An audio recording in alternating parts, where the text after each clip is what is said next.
రేవంత్ రెడ్డి పోలీసులను వెనకబెట్టుకొని పిరికి పందలాగా నాకు సిట్ నోటీసులు ఇచ్చుడు కాదు. ధైర్యం ఉంటే రాజకీయంగా ఎదుర్కో, కమాన్ మాట్లాడదాం, ఏడగొట్లాడదామో కొట్లాడదాం. నీకు ధైర్యం ఉంటే 6 గ్యారెంటీల మీద మాట్లాడదాం, రైతు రుణమాఫీ మీద మాట్లాడదాం, బొగ్గు కుంభకోణం మీద మాట్లాడదాం, ఇండస్ట్రీస్ కుంభకోణం మీద మాట్లాడదాం, భూముల కుంభకోణం మీద మాట్లాడదాం, పవర్ కుంభకోణం మీద మాట్లాడదాం, ఏ కుంభకోణం మీద మాట్లాడదాం. నీ ప్రభుత్వం కుంభకోణాలకు నిలయంగా మారింది.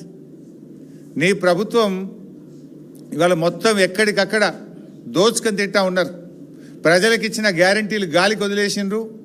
అందిన కాడికి దండుపాలెం ముఠాలాగా దోచుకుంటా ఉన్నారు మీరు.